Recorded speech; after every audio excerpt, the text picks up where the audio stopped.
कहीं किसी ना किसी तरह से मोमिन हो जाएगा। याद रखिए, आप मुसलमानों की भीड़ में शामिल हो या ना हो, लेकिन अगर आपका अकीदा यहां है तो जन्नत आपको भी मिलेगी। नहीं, वैसे तो कोई नहीं जानता है, मौलाना साहब भी नहीं बता सकते जन्नत किसे किसे मिलेगी, वो तय वही करेगा, वो जो रोजे महशर होगा। पैगंबर साहब की जिंदगी की 3 बातें बड़ी खूबसूरत हैं और बड़ी कीमती हैं, जिसे पूरी दुनिया, जिससे मुझे लगता है मुतासिर होती है। उसमें पहली मैंने कह दिया कि ईश्वर में अगाध निष्ठा, ईश्वर के अतिरिक्त कुछ भी नहीं है। ये पहली बात है जो उनके कैरेक्टर से हमने सीखी है और पूरी दुनिया को सीखना चाहिए, सीखती है। मैं कई बार कहता हूं कि भारत में जिस देवता की हम अब पूजा करते हैं, दरअसल वो इस्लामिक गॉड है। उस ईश्वर को भी कहीं ना कहीं से हमने इस्लाम से सीखा है। वो गॉड वैदिक नहीं है, अभी कुछ अलग है। हम मूर्तियां बना के रखते हैं, बात अलग है, लेकिन वो मूर्तियां कुछ ऐसे से हजी कहता है, यहां तो हर घर में एक काबा होता है। हम उसी तरह से अब दुनिया को देख रहे हैं। हमारे पास एक ईश्वर है जो सजा भी देगा और हमें जजा भी देगा, हमको उससे फैज भी मिलना है, सब होना है।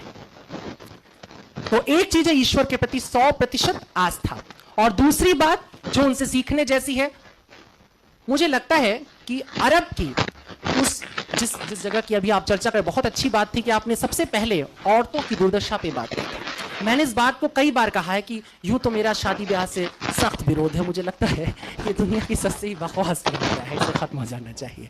लेकिन फिर भी अगर कभी मेरा दिमाग फिर जाए और मुझे सचमुच शादी ब्याह करने की नौबत आ जाए, तो मैं हमेशा निकाह चुनूंगा, क्योंकि बड़ा खूबसूरत है। हिंदू के बड़ा झमेला है, वो एक साथ घुमा देते हैं आंख के चारों तरफ, 7 जन्म के लिए एक आदमी के साथ आपको बांध देते हैं, बड़ी मुसीबत है, छूट नहीं सकते। जहन्नुम हो जाए जिंदगी, लेकिन रहना वही है तुमको। ईसाई लोग भी हाथ पकड़ कहते हैं टिल डेथ, मरने तक हम साथ साथ रहेंगे। देखो, ये सुनने बड़ा अच्छा लगता है, जीने बड़ा मुश्किल है। कई बार एकदम से मन बदल जाता है। उदय जी एकदम चाव से सुन रहे हैं इस बात को। लेकिन ऐसा है, पर इस्लाम बड़ा क्लियर है, और उसके क्लियर होने की वजह थी, बहुत जरूरी था, क्योंकि औरतों की स्थिति बहुत खराब थी। तो सबसे पहले औरतों के हक में जो बात होती है, वो हमको 1450 साल की रवायत के, आज के समय से मत सोचो, उस जमाने के मॉडर्निज्म पे जाओ, उस जमाने के मॉडर्न थॉट के ऊपर जाओ कि किस तरीके से पैगंबर साहब ने औरतों को उनका हक दिया और कहा कि नहीं, शादी होगी तो औरत तय करेगी। तय करेगी माने वो कबूल है बोलेगी तो कबूल, नहीं बोलेगी तो नहीं। सही बात है। और अगर कबूल है, वो कहती है, तो ये भी वो तय करेगी कि ये कितनी इंश्योर्ड होने वाली है शादी। वो मेहर की जो रकम, अभी तो सुनते कई जगहों पे 750 रुपए में निपट जाता है, और वो भी पहले ही दिन माफ करा लिया जाता है।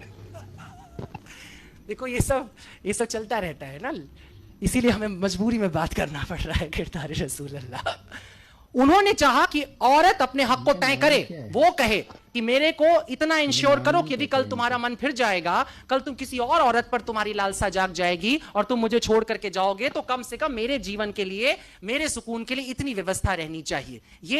ये नियम आता है, और ये बहुत बड़ी बात थी। आज जिसकी हम बात करते हैं, शादी ब्याह में कोर्ट जैसे बातें करता है कि नहीं भाई, औरत को उसका हिस्सेदारी दे दो, ये कर दो, वो कर, ये 1450 साल पहले सोचा जा रहा है। उस जगह जहां पे बेटी को पैदा होते ही जमीन में दफन कर दिया जा रहा है, जहां दामाद बनाना वो एक तरह से गाली की तरह हो जाता था, ये हालत जहां पर थी, जहां तमाम खूबसूरत लड़कियां लौंडियों की तरह रख ली जाती थी, उठा ली जाती थी एक जगह, और वहां पर यह नियम आता है। बर्नार्ड शॉ की आपने बात की, बर्नार्ड शॉ ने 2 लाइनें कही थी, एक लाइन आपने कहा था, मैं दूसरी लाइन के साथ बोलूं। उन्होंने कहा था कि इस्लाम दुनिया का सबसे खूबसूरत मजहब है और मुसलमान बदतरीन, सबसे बुरे लोग हैं। ये सुनने में कितना भी खराब लगे, लेकिन ये मजबूरी होती है। स्टेटस के साथ तुम्हें काउंट किया जाता है। तुम दावा करते हो कि तुम्हारे पास बेहतरीन सबसे बड़ा ज्ञान है, दुनिया का सबसे बड़ा ज्ञान तुम्हारे पास है, और अगर तुम उसके बाद जरा भी ओछी हरकत करते हो तो तुम सबसे पहले काउंट किए जाओगे, क्योंकि तुमने कलमा पढ़ा है, तुमने कहा है कि मैं नहीं मानूंगा किसी और को सिवाय अल्लाह के, मैं झुका रहूंगा उसकी बारगाह में, और जो झुका है अल्लाह की बारगाह में, उसके सामने जो सिजदे में पड़ा हुआ है, क्या तुम्हें लगता है कि वो इंसान कोई गुनाह करने निकलेगा, किसी का कत्ल करेगा, किसी को परेशान करेगा? ऐसा नहीं हो सकता। मगर तेरा दिल तो है सनम आशना, तुझे क्या मिलेगा नमाज में? सिजदे में सिर झुके तो कुछ नहीं है। दुष्यंत कुमार की पंक्ति, ये सारा जिस्म झुककर बोझ से दोहरा हुआ होगा, मैं सिजदे में नहीं था आपको धोखा हुआ होगा।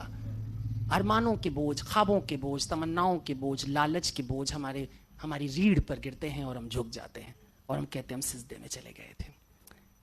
खलील जिब्रान की एक बड़ी खूबसूरत लाइन है, और वो कहता है कि न मालूम क्या हैरत अंगेज बात है कि कुदरत में वो सब जिनकी रीढ़ नहीं होती उनकी खोल बड़ी मोटी होती है। इस्लाम ने कहा कि खोल पतली सी हो, रीढ़ मजबूत हो। सिजदे में जाना हारना नहीं होता है, सिजदे में वो जाता है जो बड़ा ताकतवर हो, और ताकत सिर्फ एक चीज की हमारे पास है, ईमान की।